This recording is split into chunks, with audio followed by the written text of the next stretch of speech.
हमारे प्रमुख उद्योगपति और संगठन के जो हैं एसोसिएशन के प्रधान सब थे। बड़ा गंभीर मामला है, लेकिन बड़ी अच्छे तरीके से माननीय मुख्यमंत्री उस बात को सुना।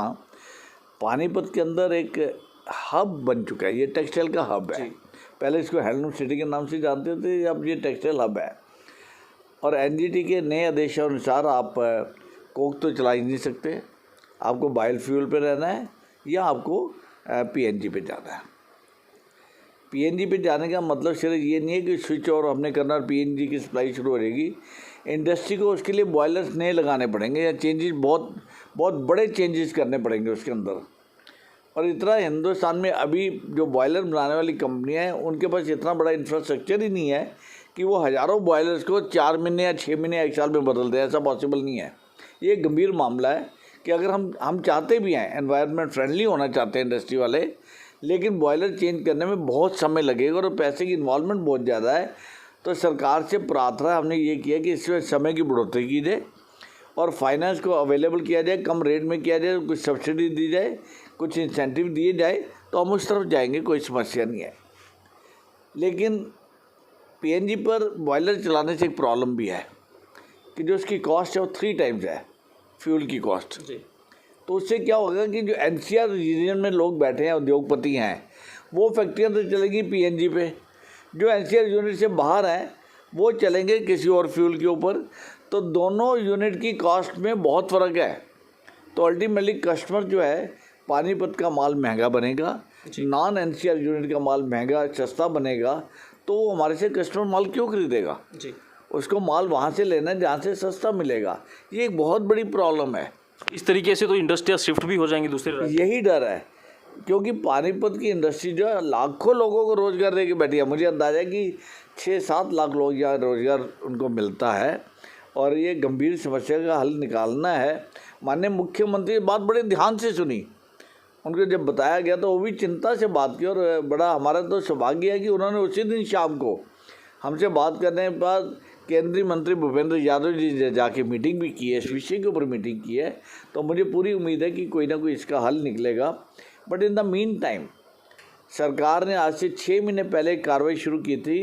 इंडस्ट्री ने ये कहा था कि अगर कॉमन बॉयलर हमें दे दिया जाए तो माननीय मुख्यमंत्री अधिकारियों की जिम्मेवारी लगाई थी।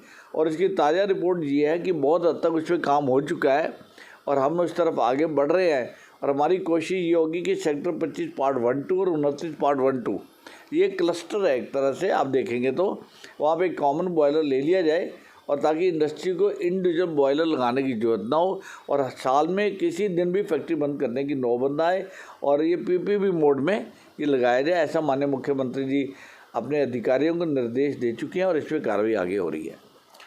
तो मिला एनजीटी, मैं ऐसा नहीं कहूँगा, लेकिन प्रॉब्लम यह है कि कम्पिटिटिव हम कैसे रहें, आप समझने की कोशिश करिए। पानीपत के उद्योगपति बहुत मेहनती है, बहुत ईमानदारी के साथ, उसे मेहनत के साथ अपना कारोबार खड़ा किया है।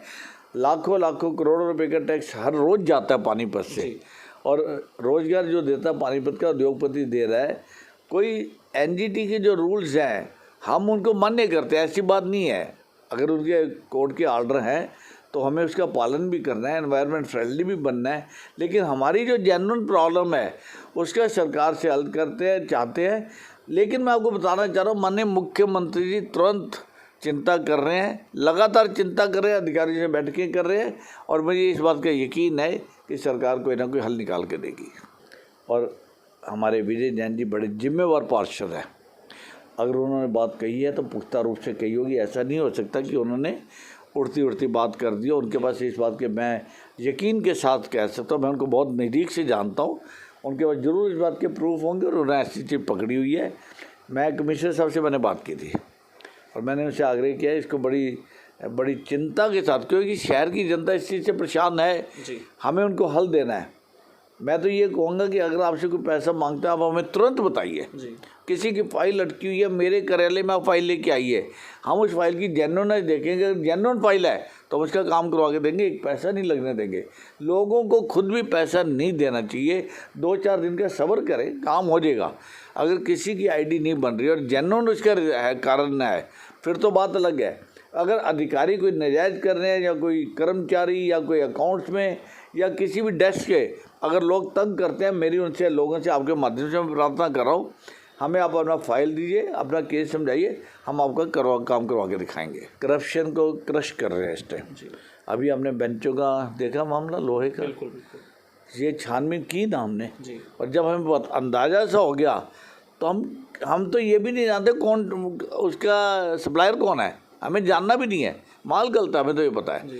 लोगों को अगर दिक्कत आती है, करप्शन के पैसे कोई मांगता है, लोग थोड़े से निडर तो बने, लड़ाई करने के बजाय हमें बताएं तो सही, हम उनके पास जाएंगे, उनका समाधान करके देंगे। ऐसा यकीन दिलाता हूँ मैं आपको।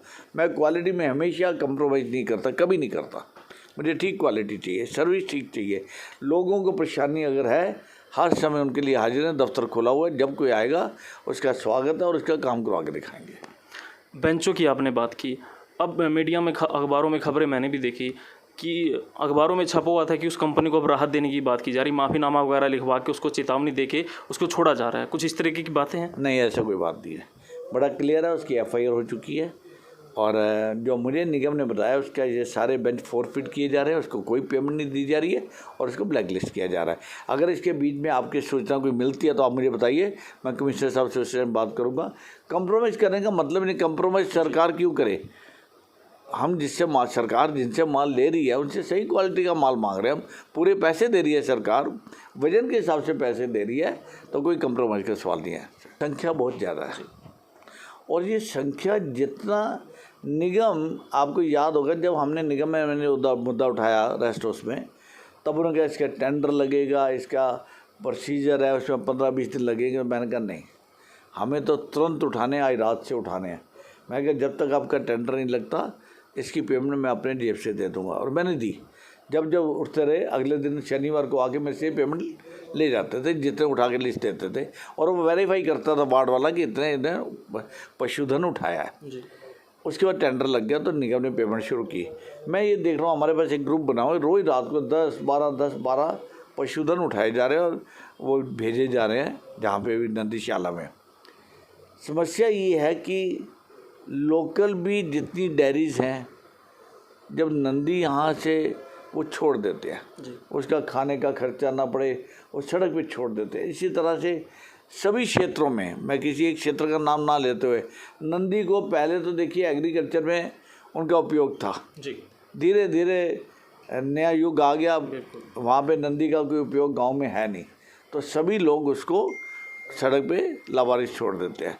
ये बेसहारा पशुधन है, और मुझे लगता है कि इसका हल यही है कि ज़्यादा से ज़्यादा गौशालाओं से हम कंटेक्ट करें, उनको थोड़ा सा निगम खर्चा दे भी रहे हैं खर्चा, समाज भी खर्चा उठा रहा है, हम मिलजुल के भी उठा रहे हैं, और हम इसको स्पीड अप और करें। हम 15, 20, 25 रोज़ उठाने से, अभी 10 से 12 रोज़ उठा रहा है निगम, जो मेरी जानकारी में है। इसको अगर 20-25 उठाएंगे तो डेफिनेटली पहले से सिचुएशन बेहतर है, पर अभी बहुत काम करने को है इसमें। और मैं निगम से ये आग्रह करूँगा, मेयर साहिबा से एक बार फिर मिलूँगा इसके बारे में, कि हम एक क्रेन और लें, शायद 2 क्रेन होंगी तो 2 ग्रुप चलेंगे तो उससे जल्दी काम हो जाएगा। और नंदीशाला में अगर लेने के लिए कोई आग्रह हम करते हैं, मना करते हैं, तो शायद उनको फंड की दिक्कत होगी, तो निगम से फंड और दिए जा सकते हैं, ऐसी कोई समस्या नहीं है। ये इंडस्ट्रियल टाउन है और दिन ब दिन टेक्सटाइल से ये हब की तरफ जा रहा है। बड़ी बड़ी इंडस्ट्री लग रही हैं और माइग्रेटेड लेबर बहुत ज़्यादा है। शहर के भी लोग बहुत हैं, ग्रामीण क्षेत्र के भी हैं, उन सबको शहरों में आना है। यातायात की सुविधा बढ़ रही है, लोगों को लोन बेटर मिल रहे हैं, कारों की और स्कूटरों की संख्या का तो अंत ही नहीं है। मेरी एक अंदाज़ा है कि शायद 100 से ज़्यादा व्हीकल रोज़ पानीपत में एडिशनल परचेज किया जाता है जी। जिस शहर में इतना व्हीकल आएगा वहाँ एक्सपेंशन का स्कोप GT रोड पे तो है नहीं, दोनों तरफ बिल्डिंगें बनी हुई हैं, लेकिन फिर भी माननीय सांसद महोदय ने नेशनल हाईवे से आग्रह करके 23-24 करोड़ रुपये लाए हैं ताकि शहर को थोड़ी सी इसकी रोड बढ़ा दी जाए। उसमें थोड़ा टेंडर की दिक्कत आ रही है, लेकिन 2, 4, 5, 10 दिन में टेंडर की सुविधा हो जाएगी तो ये रोड का काम लगभग 1.5 टाइम रोड हो जाएगी। एक तो उससे फ़र्क पड़ेगा। आने वाले समय में गोहाना रोड का फ्लाईओवर डबल होने जा रहा है, इंडस्ट्री एरिया से फ्लाईओवर उठेगा और इसी तरह से नहर नाके के ऊपर भी एक फ्लाईओवर आ रहा है, तो इन सब चीज़ों से फ़र्क पड़ेगा। आप देखिए सेक्टर 18 के पीछे भी एक बाईपास सीधा सनौली रोड जा रहा है, वो भी बीच में थोड़ी सी उसकी काम रहता है, जैसे वो चालू हो जाएगा उससे भी फ़र्क पड़ेगा।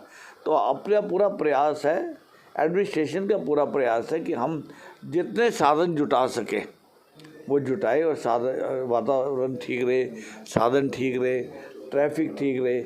लेकिन लोगों से भी एक प्रार्थना है कि वो एनक्रोचमेंट की तरफ मत जाए। सरकार इस बात को अब एक्सेप्ट करने को तैयार नहीं है। कोई सड़कों के ऊपर या कोई ऐसे रास्ते जो इलीगल लोग बिल्डिंग कंस्ट्रक्शन कर लेते हैं, सरकार उसको एक्सेप्ट अब नहीं करेगी। मेरी उनसे प्रार्थना है कि अपने लीगल लैंड के अंदर रह के अपना काम करें, तो यातायात में और भी सुविधा हो जाएगी। सर मेरा पिछले दिनों देखा होगा कंस्ट्रक्शन शुरू हो चुकी है। अगर आप आज़ाद नगर का देखेंगे वहाँ हो चुकी है। विश्व कॉलोनी का 5 अंडरपास है ये, उन पे काम शुरू हो चुका है। हम बहुत आगे फाइनेंशली जो आपका फायर स्टेशन उसका काम चल रहा है। अभी आपने कल परसों पेपर में पढ़ा होगा, जो मासा कोर के बैठने की जगह हम नहीं बनाने जा रहे हैं, उसका टेंडर भी वर्क ऑर्डर दे दिए, काम शुरू हो रहा है। निरंतर प्रयास है। गोहाना रोड को कंप्लीट करने को तेज़ी से आगे बढ़ रहे हैं। असंत रोड आपकी तकरीबन बन चुकी है, थोड़ा सा काम उसमें और भी और होना है, वो कराएंगे। उसके बाद हम सनोली रोड का काम भी करवाएंगे। इसके साथ ही जितने विकास के मेरे काम हैं, आप देखिए गवर्नमेंट स्कूल रेड लाइट पे आप जाके देखिए, मेरी आपसे प्रार्थना शायद आप वहाँ गए नहीं हैं। एक 50 कमरे का बड़ा स्कूल बन रहा है, लगभग 13 करोड़ रुपए की राशि से, ब्यूटीफुल स्कूल। इसी तरह से माल्टोन का जो स्कूल है वो लगभग 9 करोड़ की राशि से वो भी गिरा दिया गया था स्कूल, पुराना स्कूल था, वो स्कूल भी बन रहा है। अब मेरा अगला ध्यान जो है वो स्कूल्स और डिस्पेंसरीज पर है कि हम कहाँ पे और डिस्पेंसरी खोल सकते हैं। इसका मैं पूरी कोशिश करूँगा। एक चीज़ और आपको बताना चाहता हूँ कि पानीपत की पानी की समस्या और स्टॉर्म वाटर की समस्या, सीवर की समस्या पुराने शहर की खास करके माननीय मुख्यमंत्री उसकी अप्रूवल दे चुके हैं, निगम को ऑर्डर आ चुकी है। लेकिन मैंने माननीय मुख्यमंत्री से 2 हफ्ते पहले प्रार्थना की कि इसको अमृत 2 में आप घोषणा कीजिए। तो मैं आपको यकीन दिलाता हूँ कि आने वाले समय थोड़े दिनों में माननीय मुख्यमंत्री उसको अमृत 2 में ULB के माध्यम से घोषणा करेंगे और वो काम शुरू हो जाएगा। इस तरह सारी तरफ नज़र है हमारी। आप देखेंगे टाइम कई बार लग जाता है, लेकिन अगर आप देखें कि एंजल माल पे जो सड़क बन रही है कंक्रीट की रोड है, मेरे को अच्छी सड़क बनानी है। डॉक्टर छाबड़ा जी के सामने सड़क सारी टूटी हुई, छाबड़ा हॉस्पिटल आप देखेंगे वो नई सड़क बन रही है। जहाँ जहाँ दिक्कत है वहाँ वो पूरा काम करेंगे।